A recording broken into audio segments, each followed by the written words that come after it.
Te contaré cómo una esclava egipcia, cuyo nombre significa huida, se convirtió en la primera mujer de la historia sagrada en ver a Dios y nombrar a la divinidad. Esta es la revelación más íntima y poderosa de Agar y el ángel, una historia que desmantela el silencio impuesto a los marginados y proclama que no hay sufrimiento tan oscuro que no pueda ser visto por el Dios que ve y oye el sufrimiento. Agar no era más que una pieza de propiedad en la casa de Abraham y Sarai. Su vida, despojada de voz y derechos, era una maldición silenciosa, una existencia determinada por los caprichos y los fracasos de sus dueños. Ella había llegado a Canaán desde Egipto, quizás como parte del botín que Faraón le había dado a Abraham, y su destino era el servicio invisible. Pero la esterilidad de Sarai, la esposa principal, se convirtió en el catalizador de un drama que trascendería la genealogía.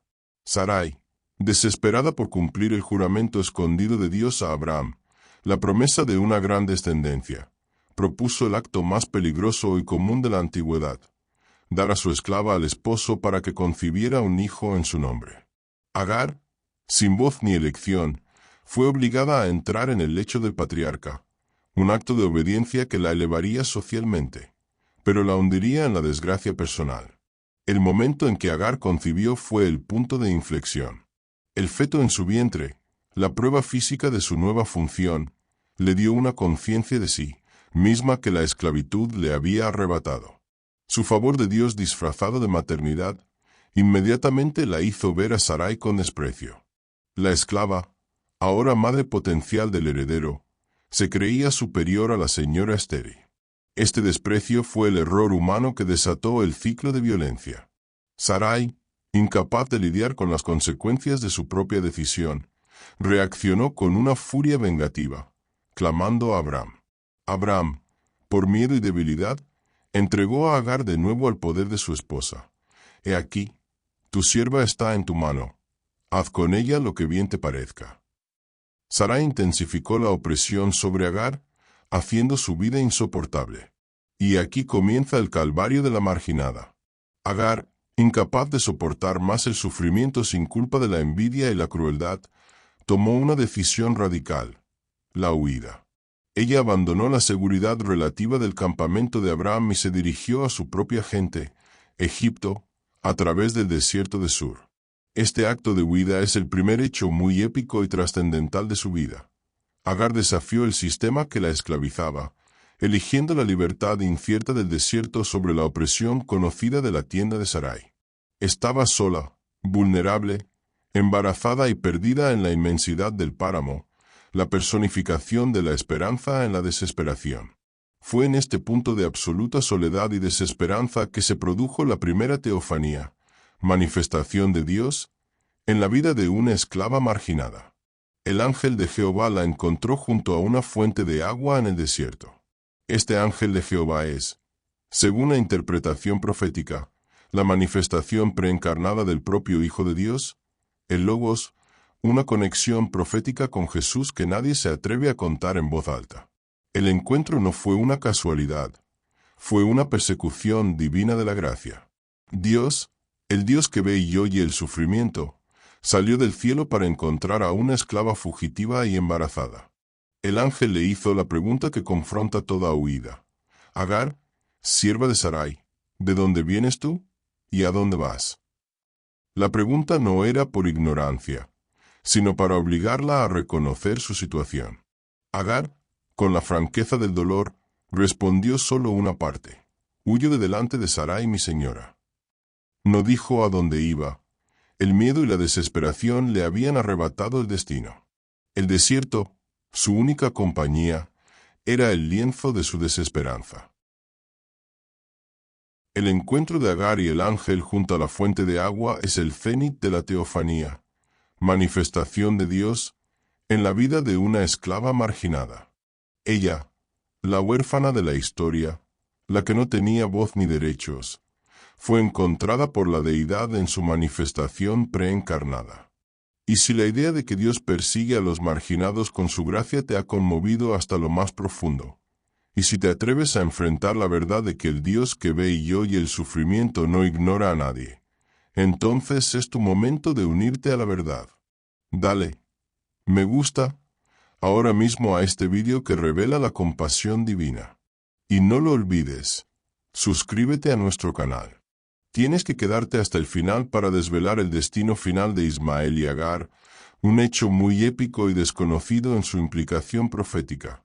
Y como esta historia es el fundamento para entender la gracia de Dios hacia todos los pueblos. Aquí hablamos de todos los temas de la Biblia, de la esperanza en la desesperación, del poder de los nombres divinos y de la conexión profética con Jesús en cada encuentro. Únete a la legión de buscadores de la verdad. La respuesta del ángel de Jehová a la huida de Agar fue doble, una mezcla de mandato y promesa.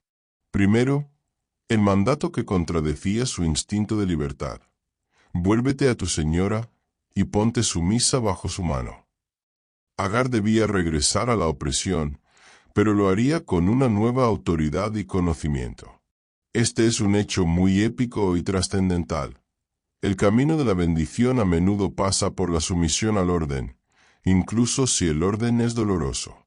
Luego vino la promesa, la inyección de esperanza en la desesperación. Multiplicaré tanto tu descendencia, que no podrá ser contada a causa de la multitud. Dios prometió a la esclava lo que había prometido a la señora, una descendencia incontable. Él estaba validando su maternidad y estableciendo una línea de bendición fuera de la línea mesiánica de Isaac, pero no fuera de su amor. Y en ese momento, el ángel reveló el nombre del hijo, y llamará su nombre Ismael, porque Jehová ha oído tu aflicción. Ismael significa Dios oye. La teofanía, manifestación de Dios, en la vida de una esclava marginada fue un acto de audición divina. Dios estaba certificando a Agar que, aunque nadie más la oía ni la veía, Él sí lo hacía. El Dios que ve y oye el sufrimiento le estaba dando a su hijo un nombre que sería un monumento eterno a su compasión. Su juramento escondido no estaba en el favor de los patriarcas, sino en la promesa del ángel. Pero el momento culminante de este encuentro es la reacción de Agar. La esclava, la fugitiva, la mujer de la maldición silenciosa y el dolor, se atrevió a darle un nombre a su Dios. Ella llamó el nombre de Jehová que hablaba con ella. Tú eres Dios que ve, en hebreo, El Roi. Este es el hecho muy épico y desconocido que la historia a menudo minimiza. Agar es la primera persona registrada en la Biblia en darle un nombre a Dios que describe su carácter revelado por experiencia personal. Ella no solo vio una manifestación divina, experimentó una revelación tan íntima que la capacitó para nombrar a Creador. Ella, la marginal, se convirtió en teóloga. Y ella continuó: no he visto también aquí al que me ve. El pozo donde tuvo lugar este encuentro fue llamado Beer Lahai Roi, que significa pozo del viviente que me ve. La teofanía transformó la geografía. El desierto se convirtió en un santuario, y el pozo se convirtió en un monumento a la gracia del Dios que ve y oye el sufrimiento. Su conexión profética con Jesús es ineludible. Agar fue encontrada por el ángel, el enviado de Dios, en un momento de desesperanza, justo como Jesús encontraría a la mujer samaritana en un pozo, sola y marginada. Ambos encuentros ocurrieron en la periferia, y en ambos, la persona marginada recibió una revelación de la identidad divina. Agar, al llamar a Dios el Roi, prefigura la verdad del Mesías, aquel que ve el corazón y la necesidad del hombre, el gran vidente. Agar regresó a la opresión, pero lo hizo cambiada. Ya no era solo una esclava fugitiva. Era una mujer con una promesa, la portadora del nombre de Ismael. Su maldición silenciosa de esclava había sido rota por la voz del Roi. Ahora, ella podía enfrentar a Sarai con la fuerza de la certeza divina. Ella regresó a la tienda de Abraham, llevando no solo a Ismael, sino también la primera revelación femenina del carácter de Dios. El regreso de Agar al campamento de Abraham, armada con la promesa del ángel de Jehová y el conocimiento íntimo del Roi, marcó una tregua temporal en el drama familiar.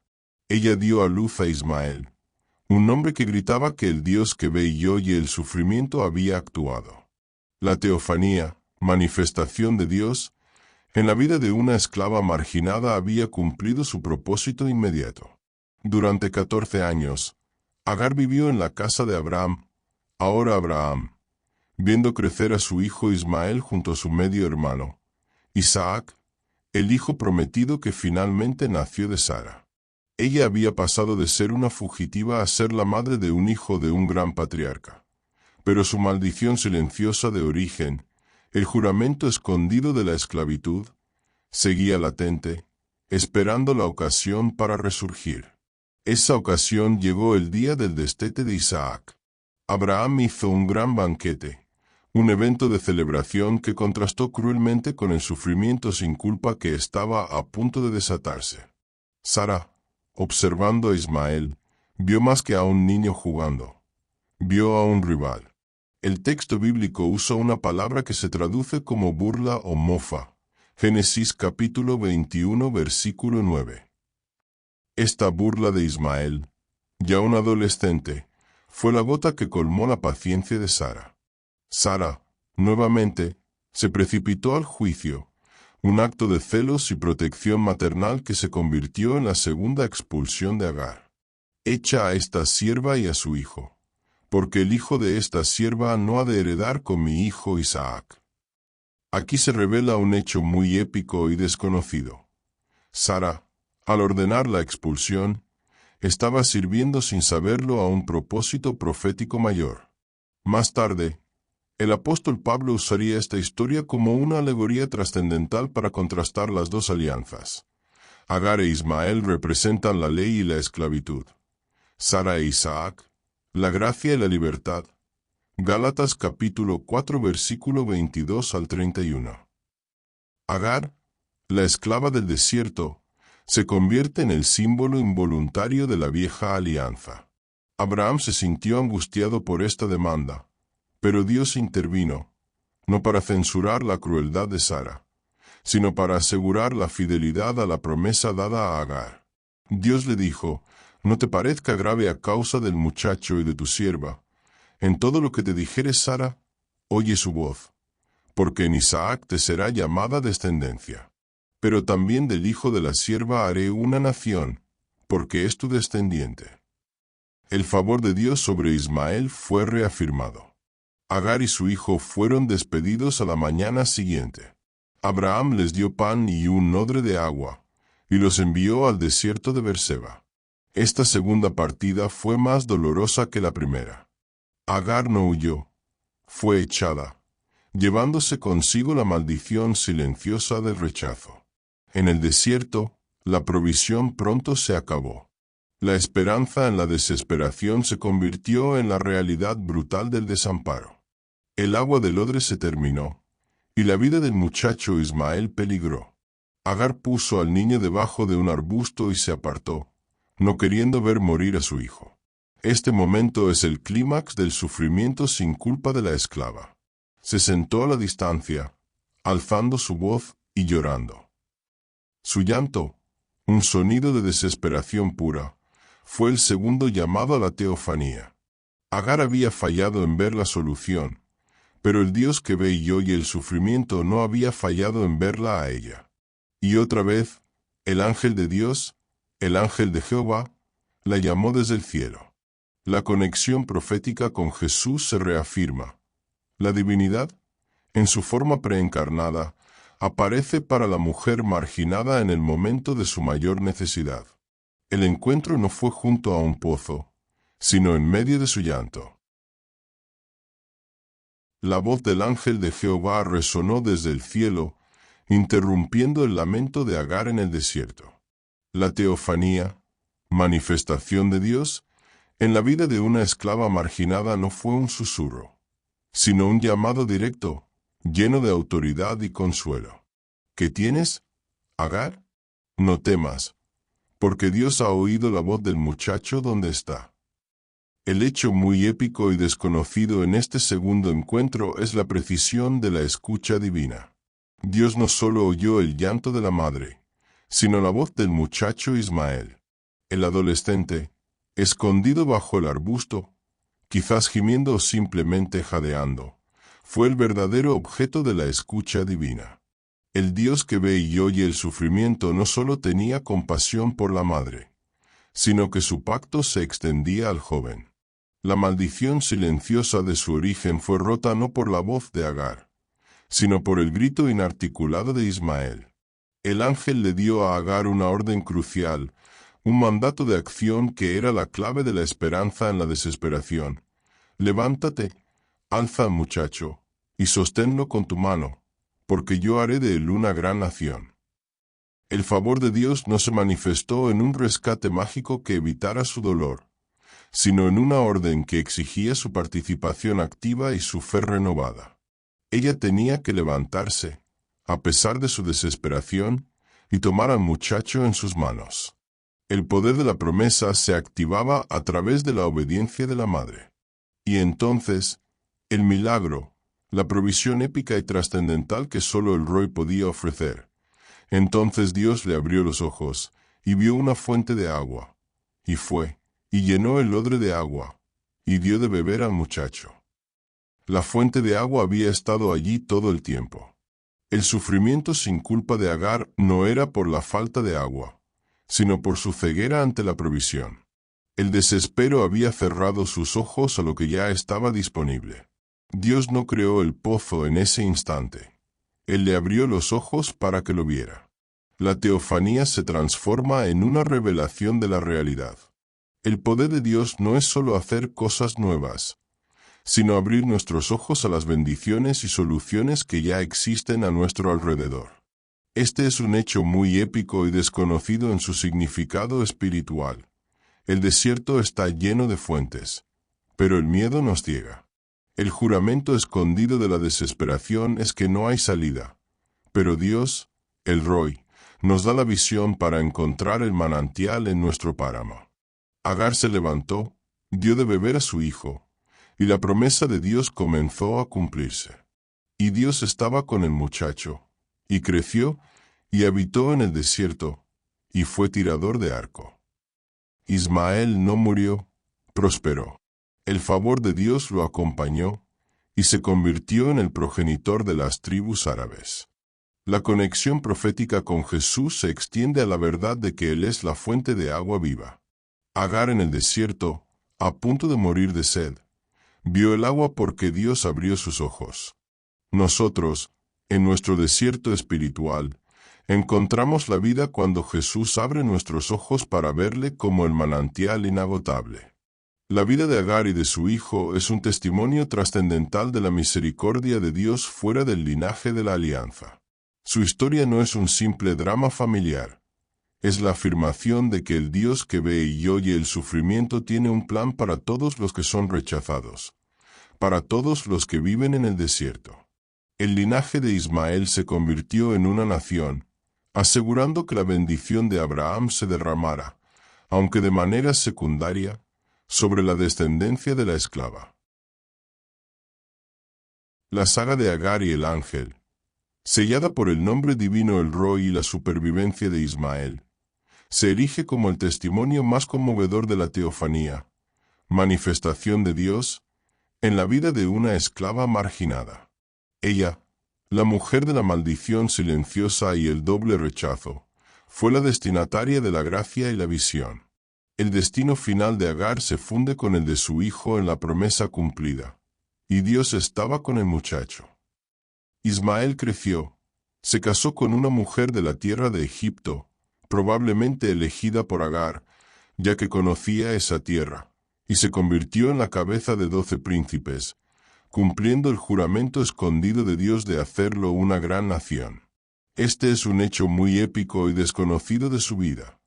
El hijo del desprecio se convirtió en el padre de un vasto pueblo, un poderoso recordatorio de que el favor de Dios prevalece sobre el rechazo humano. La esperanza en la desesperación de Agar se vio totalmente justificada. Su vida, marcada por el sufrimiento sin culpa, fue transformada de un testimonio de opresión a una proclamación de la compasión divina. Ella no solo sobrevivió, prosperó en el desierto, el mismo lugar donde la gente esperaba su muerte. El desierto, que era su lugar de huida, se convirtió en su lugar de empoderamiento, donde su Hijo se hizo fuerte y libre.